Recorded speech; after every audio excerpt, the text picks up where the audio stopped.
நண்பர்களே, மகா ஜனபதங்களை பற்றி அறிந்துள்ள நாம் அதற்கு அடிப்படையாக விளங்கிய ஜனபதங்கள் என்பன பற்றி அறிவோமா?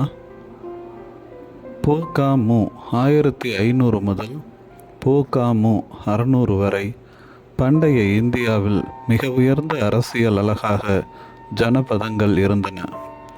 ஜனபதம் என்ற வார்த்தை சமஸ்கிருதத்திலிருந்து வந்ததாகும். ஜன என்றால் மக்கள் அல்லது பழங்குடி, பத என்றால் கால் அல்லது இடம் என்று பொருள். அதாவது மக்கள் தங்கள் கால்களை ஊன்றி வீடு என்று அழைக்கப்பட தேர்ந்தெடுத்த இடங்களாகும். நாடோடி பழங்குடியினரின் தற்கால முகாம்களைப் போல் அல்லாமல் ஜனபதங்கள் நிரந்தரம், நிலைத்தன்மை மற்றும் ஆரம்பகால இந்திய நாகரிகங்களின் சிறப்பு மற்றும் அவற்றின் தொடக்கத்தை குறிக்கின்றன. ஜனபதங்கள் தோன்றுவதற்கு முன்பு பண்டைய இந்தியாவில் பெரும்பாலான சமூகங்கள் மேய்ச்சல் நாடோடிகளாக வாழ்ந்தன. புதிய மேய்ச்சல் நிலங்களை தேடி தங்கள் கால்நடைகள் மற்றும் மாடுகளுடன் நகர்ந்தன. இந்த வாழ்க்கை முறை சுதந்திரத்தையும் நெகிழ்வுத்தன்மையையும் வழங்கியது. ஆனால் கலாச்சார வளர்ச்சிக்கு சிறிய அளவிலான அவற்றின் நிலைத்தன்மை வாய்ப்பை வழங்கியது. ஜனபதங்களின் உருவாக்கம் மக்கள் எவ்வாறு வாழ்ந்தார்கள், எவ்வாறு தங்கள் ஒழுங்கமைத்து கொண்டனர் என்பதில் ஒரு புரட்சிகர மாற்றத்தை ஏற்படுத்தியது.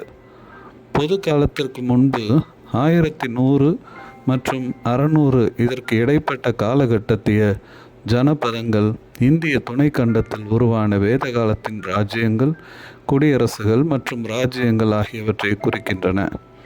இதில் வேத காலம் என்பது வெண்கல யுகத்தின் பிற்பகுதியிலிருந்து இரும்பு யுகம் வரை செல்கிறது. பொது காலத்திற்கு முன்பு 1500 முதல் பொது காலத்திற்கு முன்பு 600 நூற்றாண்டு வரை 16 மகாஜனபதங்கள் எழுச்சியுடன் உருவாகின. ஜனபதங்களில் பெரும்பாலான மாநிலங்கள் மிகவும் சக்தி வாய்ந்த அண்டை நாடுகளால் இணைக்கப்பட்டும் சில சுதந்திரமாகவும் இருந்தன.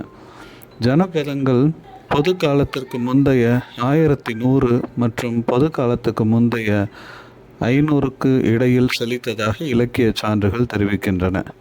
ஜனபதம் என்ற வார்த்தையின் ஆரம்ப கால குறிப்பு ஐத்ரேய மற்றும் சதபத பிராமண நூல்களில் காணப்படுகின்றன. வேத சம்ஹிதைகளில் ஜன என்ற சொல் ஒரு பழங்குடியினரை குறிக்கிறது. அதன் உறுப்பினர்கள் ஒரு பொதுவான வம்சாவளியை நம்பினர். ஜனங்கள் ஒரு ராஜா தலைமையில் இருந்தனர். சமிதி எனப்படும் சபை உறுப்பினர்களின் பொதுவான கூட்டமாகும். மேலும் ராஜாவை தேர்ந்தெடுக்க அல்லது பதவி நீக்கம் செய்யும் அதிகாரத்தை கொண்டிருந்தது. சபா என்பது ராஜாவுக்கு ஆலோசனை வழங்கும் ஞானமுள்ள பெரியவர்களின் ஒரு சிறிய கூட்டமாகும். ஜனங்கள் முதலில் அரை நாடோடி மேய்ச்சல் சமூகங்களாக இருந்தனர்.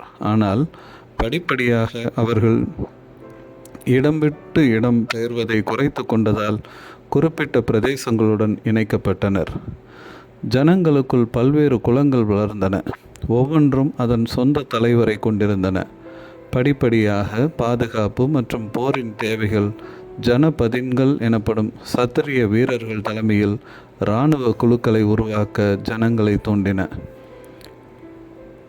இதன் இறுதியில் ஜனபதங்கள் எனப்படும் அரசியல் பிரிவுகளை நிறுவுவதில் பரிணமித்தது.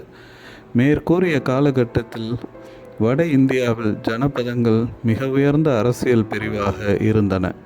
இந்த அரசியல் அமைப்புகள் பொதுவாக முடியாட்சியாக இருந்தன. சிலர் குடியரசு கட்சியின் ஒரு வடிவத்தை பின்பற்றினாலும் வாரிசுரிமை என்பது பரம்பரையாக இருந்தது.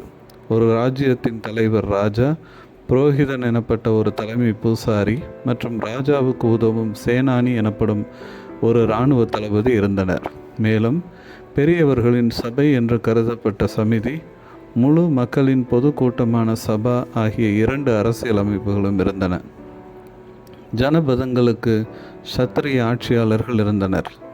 இலக்கிய குறிப்புகளின் அடிப்படையில் ஜனபதங்கள் ராஜாவை தவிர பின்வரும் சபைகளால் நிர்வகிக்கப்பட்டன என்று வரலாற்று ஆசிரியர்கள் கருதுகின்றனர். சபை எனப்படும் சபா ராஜாவுக்கு ஆலோசனை வழங்கும் மற்றும் நீதித்துறை செயல்பாடுகளை செய்யும் தகுதி வாய்ந்த பெரும்பாலும் ஆண் உறுப்பினர்கள் அல்லது பெரியவர்கள் கொண்ட ஒரு சபைக்கு ஒத்த ஒரு சபை இதுவாகும்.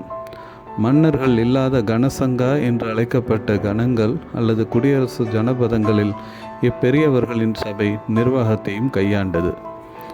பௌர சபை என்பது தலைநகரின் நிர்வாக சபையாகும். இவை நகராட்சி நிர்வாகத்தை கையாண்டது. சமிதி எனப்படும் பொது சபை பொதுவாக குடியரசு அல்லது நகர மாநிலத்தின் அனைத்து பெரியவர்களையும் உள்ளடக்கியது. முக்கியத்துவம் வாய்ந்த ஒரு விஷயத்தை முழு நகர மாநிலத்திற்கும் தெரிவிக்க வேண்டியிருக்கும் போது ஒரு சமிதி கூடும். விழாக்களின் போது திட்டமிட, வருவாயை திரட்ட மற்றும் கொண்டாட்டங்களை நடத்த சமிதி தேவைப்பட்டது. ஜனபத சபை ஜனபதத்தின் மீதமுள்ள பகுதிகளை, குறிப்பாக கிராமங்களை பிரதிநிதித்துவப்படுத்தும் போது அவை ஒரு கிராமினி அல்லது கிராமணியால் நிர்வகிக்கப்பட்டன. ஏறக்குறைய 1000 ஆண்டுகால பழமையான ஜனபதங்கள் என்ற நிர்வாக அமைப்பு பழங்கால இந்தியாவின் அரசியல் தன்மையை நம்மிடையே வெளிச்சமிட்டு காட்டுபவை என்றால் மிகையாகாது.